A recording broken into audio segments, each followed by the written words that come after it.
It's time for a little Tuesday training session. Today is perimenopause weight gain. Why it's not your fault.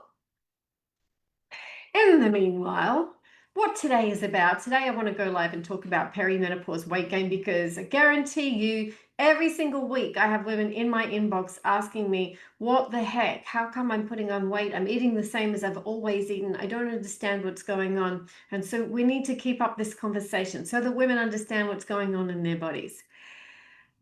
That's what today is about. I'm going to deep dive into that content very soon. But first of all, I'll introduce myself. My name's Tori Vallon. I'm a women's integrative nutrition and lifestyle coach. I'm also a functional weight loss specialist. I'm the perfect person to help you understand exactly what's going on here. Renee, who I worked with, came to me. Perimenopause symptoms were wiping the floor with her. She was so frustrated.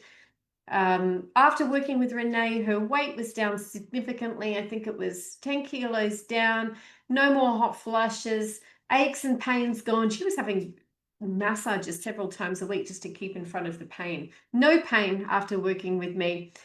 We had Tianda. Tianda had been going through perimenopause for about 3 or so years, and it was quite an early perimenopause for her. She gained 20 kilos through perimenopause in spite of eating the same diet. We're going to talk about that today, about why that is. She tried absolutely everything, repeat diet, carnivore, plant-based, you name it. She tried it and nothing worked for her until she came to me. She shifted 8 kilos in the first 90 days, and then I think it was 14 or so through the first 6 months, which was just absolutely extraordinary. She was also sleeping better, waking up with energy. Hers is an incredible story. Oh my gosh, I forgot her dermatitis that just completely disappeared. She had this horrendous dermatitis around her eyes and on her hands, and through working with me, it disappeared. So we've had some amazing success stories. I highly recommend that you join the Perimenopause Challenge, but you need to write challenge in big capital letters if you want to join us. All right. As I'm chatting along, I want you to ask questions. I want you to post emojis and let me know that you are understanding. Here's what we're going to do today. This is great for women who feel a bit like I was eating the way that I had always eaten and moving the way that I always had moved. And yet I got to a stage in my life and the weight started to creep up.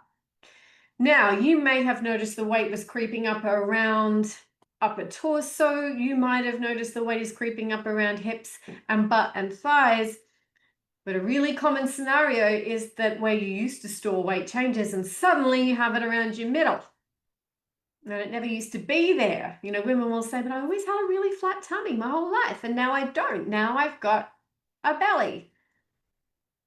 And so what will often happen is women try even harder and they cut down their food even more, or they train even harder at the gym thinking that they'll be able to get past it. Oh my gosh, I can't tell you how many women I see at the gym and I can see what they're trying to do. They're trying to burn their belly off with crunches or the treadmill, and it doesn't work. Because what nobody told them was that perimenopause didn't come along and just create this horrible belly. And you eating too much and not exercising enough didn't create it either. What actually happened was when perimenopause came along, our hormonal profile shifted to accommodate for this different stage of life. And that shift, where we have lower levels of reproductive hormones, means that we have less buffer for some of the underlying dysfunction that's going on in our bodies. It's been there for years. We just didn't know about it. Your hormones were covering for you. And then when the cover is gone, well, then you start to see them reveal themselves and express themselves in a way that you can't deny, like a belly, like excess fat on the body. So we're going to talk about which drivers are actually running this. And I want to talk today also about why eating less and moving more is only going to worsen the problem. So let's go. Just firstly, let's talk about this scenario of I used to put on weight around my thighs and my tummy and my butt, and now I put it on on my, sorry, I used to put it on my thighs and my butt and my hips, and now I put it on my tummy, is what I meant to say. Why did it shift? Why am I putting it on in a different place? How come before I could do my jeans up and now I can't do my jeans up? Or how come before I could at least fit into those cocktail dresses even if I was a little curvy, and now they don't look so good? Or how come my rings don't fit in the same way? There's a puffiness, or my face looks puffy around my cheeks or around my neck, or I'm a little swollen. I'm looking a little fuller, I'm looking a little softer than I used to be. It can feel a bit like, what the heck? My body is broken. It was never like this before. I was very athletic before. I was always very slim, and now I'm not. What the heck? So paying attention to where the fat sits on your body is important. It's not random, and it's not just down to genetics. It tells us a lot about what's going on for you hormonally. You don't have to just accept it as part of getting older. So don't believe anyone who tells you that. Fat around your hips and your thighs is an estrogen pattern storage. And fat around your middle is a completely different story. So abdominal fat, well, I call it central adiposity sometimes. Abdominal fat is visceral fat showing up, and it's driven by insulin and cortisol. So when the weight starts to appear in a different part of the body in the same woman and she hasn't changed anything, it tells me which system of her body is under pressure. So your waist getting thicker and like a bit of a spare tire emerging there is not just, oh, I'm getting older, it's the same weight in a different spot. It's actually a completely different mechanism. Let's talk about it. If you've just joined the call, please say hi. I can see there's a couple of people here. My name's Tori. If we haven't met before, I'm a functional weight loss specialist. I'm also a women's integrative nutrition and lifestyle coach. Tell me who you are. Tell me what's going on for you.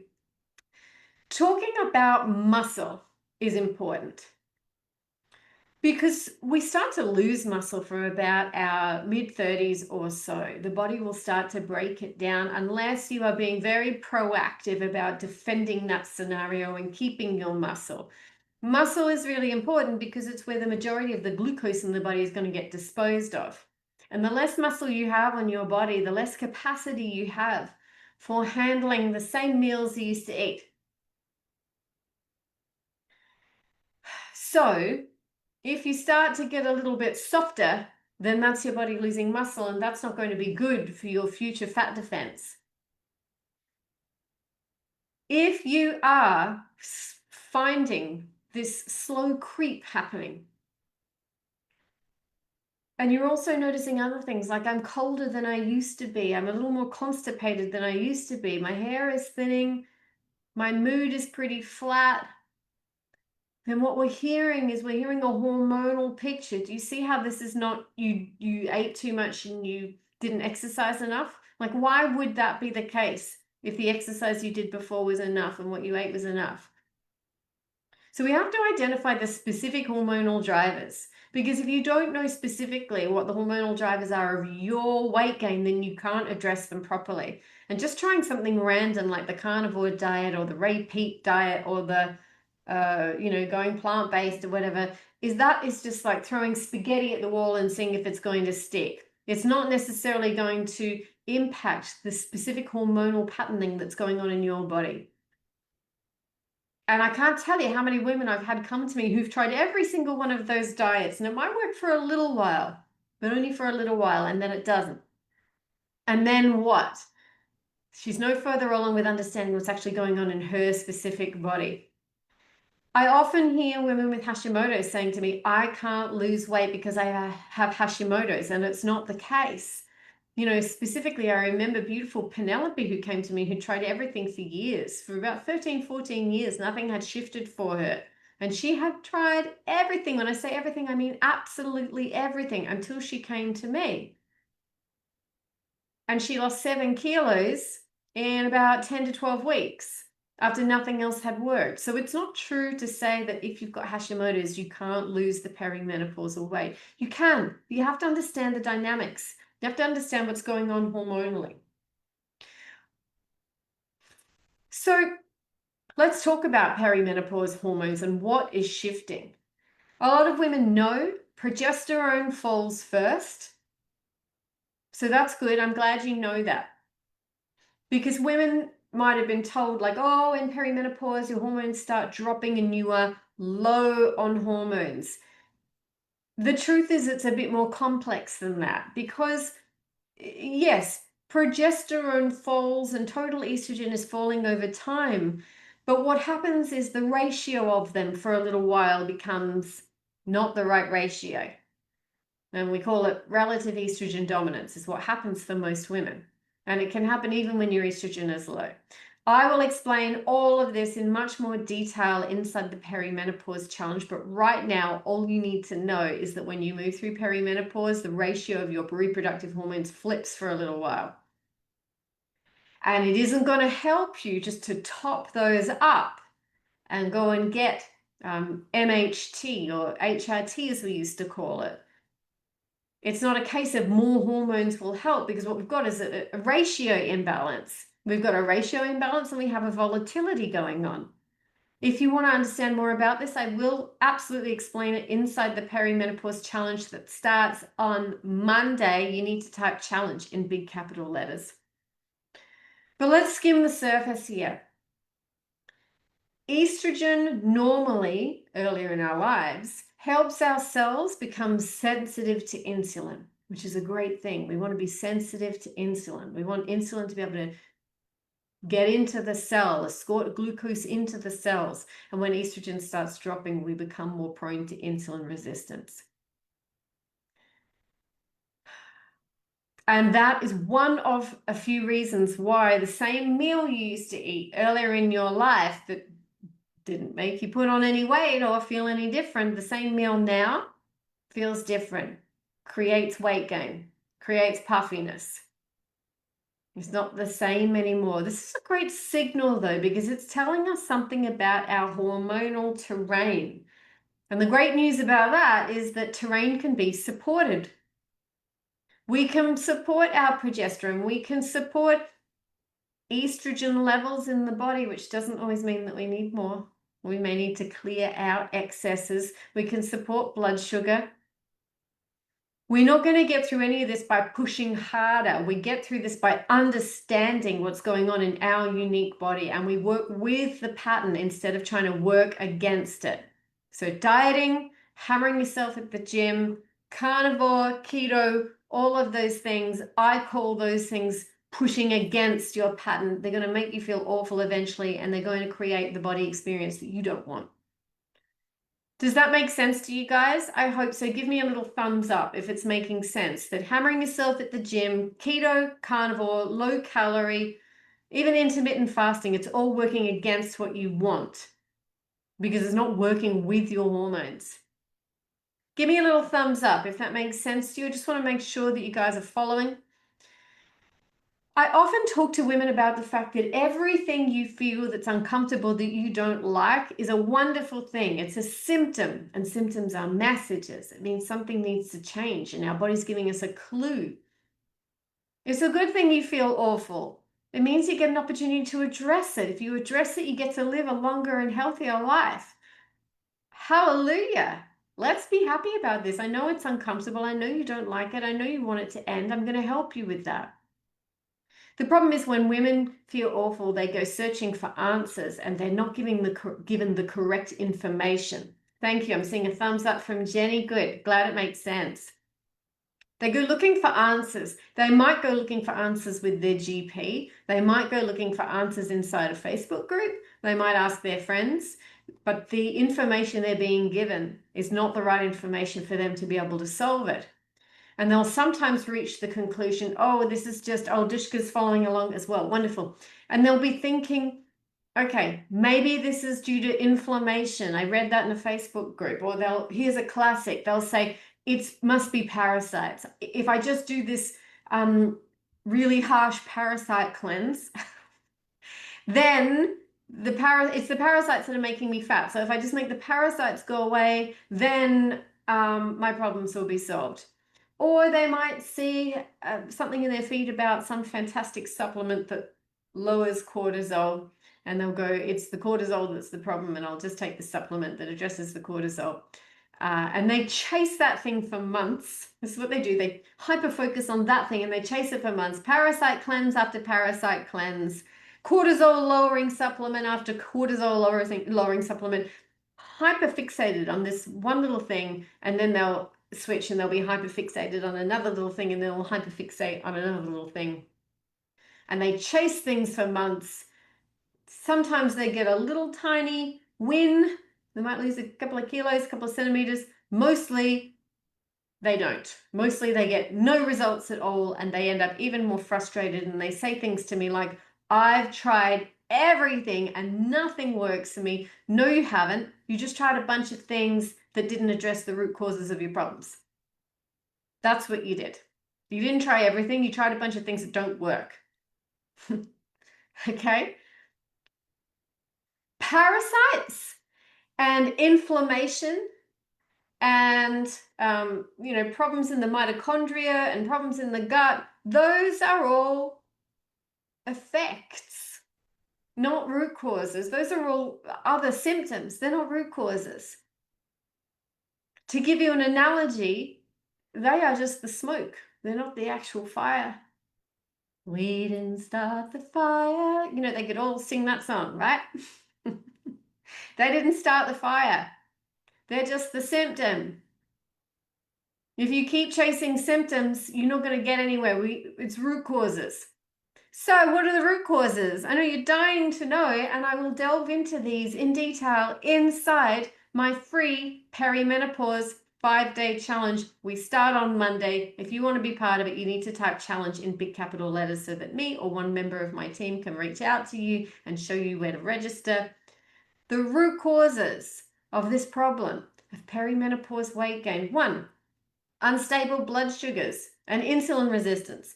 2, yes, cortisol, but not in the rhythm that you think. Cortisol and the stress axis, but not always the stress that you think.